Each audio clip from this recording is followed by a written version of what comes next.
ሰውን በላተኛ 78 ሰዎችን ያለ ርኅራኄ የበላ ጨካኝ በመጨረሻም ግን ገነት ገባ። እንዴት? ይህ ተረት ተረት አይደለም። ይህ የኃጢአትና የጽድቅ የጭካኔና የምህረት ከሁሉ በላይ ደግሞ ቅድስት ኪዳነ ምህረት እናታችን የቃል ኪዳን ጥልቀት የሚፈተንበት እጅግ አስገራሚ የታሪክ ማህደር ነው። የተወደዳችሁ የዘስላሴ መንፈሳዊ ቻናል ቤተሰቦች በዛሬው ዕለት ልናነሳ የወደድነው ታሪክ የእመቤታችን የቅድስት ድንግል ማርያም አማላጅነት የተገለጠበትን ትልቅ ምስጢር ነው። እስከ ትረካችን ፍጻሜ ድረስ አብራችሁ እንድትቆዩ እንዲሁም ይህን ሕይወት ፈዋሽ መልእክት ለሌሎች እንዲደረስ ቪዲዮን ላይክ እንድታደርጉ በእግዚአብሔር ስም እንጠይቃለን። ኪዳነ ምህረት የምህረት ቃል ኪዳን እናታችን ቅድስት ድንግል ማርያም ልጇ አምላኳ መድኃኒታችን ኢየሱስ ክርስቶስ ካረገ በኋላ ዘወትር ወደ ጎልጎታ እየሄደች ትጸልይ ነበር። ጸሎቷ ስለ እርሷ ክብር አልነበረም። ጸሎቷ ስለ እኔና ስለ እናንተ በኃጢአት ጭቃ ውስጥ ስለወደቅነው ልጆቿ ነበር። ልጄ ሆይ ስሜን የጠራውን መታሰቢያ ያደረገውን ለችግረኛ በስሜ የራራውን የውሃ ጠብታ እንኳን በስሜ ላጠጣው ነፍሱን ከሞት አድንልኝ እያለች በእንባ ትማጸነው ነበር። የዚህን ቃል ኪዳን ታላቅነት በደንብ ለመረዳት የቂኖስ አገር ሰው ወደ ነበረው ወደ ስምዖን ወይም በላዔ ሰብእ የሕይወት ታሪክ ልንጓዝ ግድ ይለናል።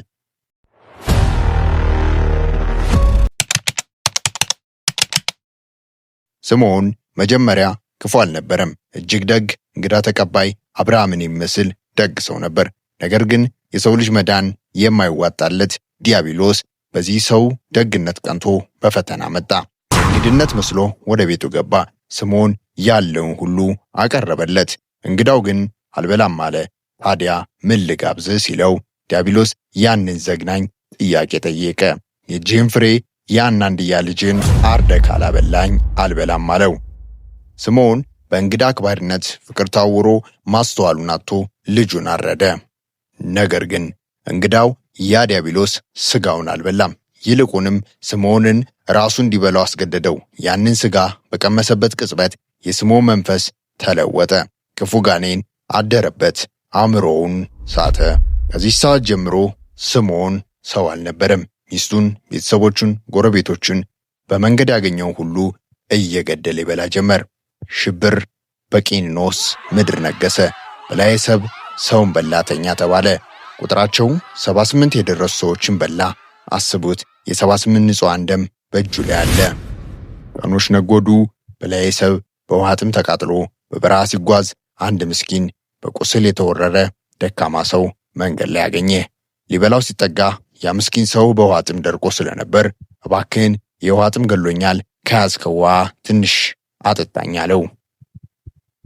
በላዔ ሰብእ ግን አላዘነለትም።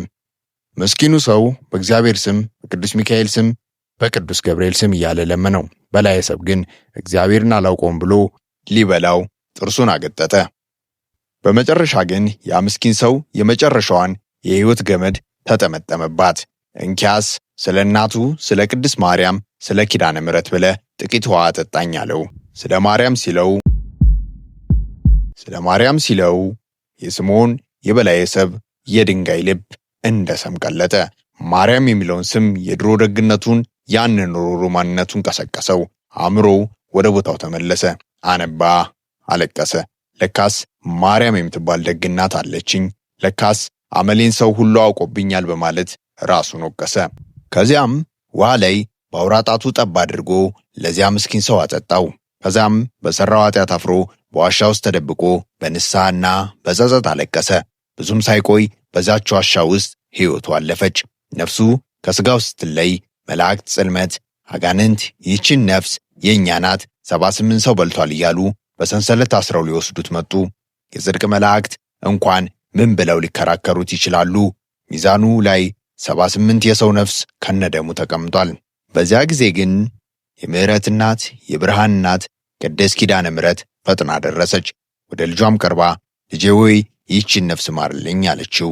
ጌታችንም በፍትሕ ዙፋን ላይ ሆኖ እናቴ ሆይ 78 ሰው የበላ ይማራልን አላት።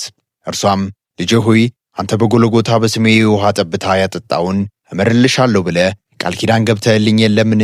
ይህ ሰው በስሜ ጥቂት ውሃ አጠጥቷልና ቃል ኪዳንህን አስብ አለችው። ያን ጊዜ ሚዛኑ ተቀየረ። ያቺ በኪዳነ ምሕረት ስም የተሰጠች አንዲት ጠብታ ውሃ ከ78ቱ ሰው ደም መዝና ታየች። በላዔሰብም በኪዳነ ምሕረት አማላጅነት በዛች አንዲት ጠብታ ውሃ ከገሃነም ሳድኖ ገነት ገባ። የዘሥላሴ ቻናል ቤተሰቦች ይህ ታሪክ ዛሬ ለእኛ ምንድን ነው? እኛ 78 ሰው አልበላን ይሆናል። ነገር ግን በሐሜት፣ በክፋት፣ በምቀኝነት ስንት ወንድሞቻችንን በልተናል። ፈጣሪ ፊቱን ያዞረብን ተስፋ የሌለን የሚመስለን ስንቶቻችን ነን? በላዔሰብ ያንን ሁሉ አድርጎ በእመቤታችን ቃል ኪዳን ከዳነ የእኛ ኃጢአት ከእግዚአብሔር ምሕረት እንዴት ይበልጣል? ሐምሌ ሲመጣ ዝናቡ ሲዘንብ እኛም በውስጣችን ያለውን የክፋት አቧራ በእንባና በንስሐ እናጥበው ዘንድ ተጠርተናል። በእመቤታችን በኪዳነ ምሕረት ስም ትንሽም ብትሆን በጎ ነገር እናድርግ። የታመሙትን እንጠይቅ፣ የተራቡትን እናብላ፣ ለተጠሙት የውሃ ጠብታ እንስጥ። ያቺ ትንሽ የምትመስለው በጎነት በሰማይ ሚዛን ላይ የሕይወታችን መዳኛ ትሆናለች። የኪዳነ ምሕረት እናታችን ከእሳት ባህር ከክፉ ፈተና ትሰውረን። ይህ ትምህርት ለነፍሳችሁ ስንቅ እንደሆናት እናምናለን። ታሪኩን ስትሰሙ የተሰማችሁንና የእመቤታችን የቃል ኪዳን ኃይል ከታች ኮመንት ላይ ጻፉልን። የዘሥላሴ ቻናል ሰብስክራይብ በማድረግ ይህን መንፈሳዊ ጉዞ አብረን እንቀጥል። ቪዲዮውን ላይክ እና ሼር በማድረግ ለሌሎች አድርሱ። እግዚአብሔር ከሁላችን ጋር ይሁን። አሜን።